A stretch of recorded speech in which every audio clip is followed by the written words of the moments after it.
And once you rub the leg of the horse, it's supposed to bring you good luck in the casino.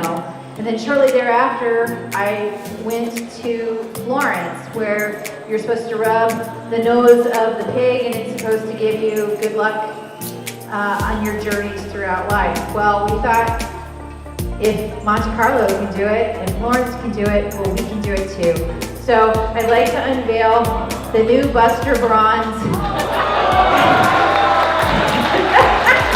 that will welcome you into the Hotel Nigo, and the new legend has it, if you give his nose a little bit of a rub, you'll have a great visit while you're here in San Francisco. Thank you.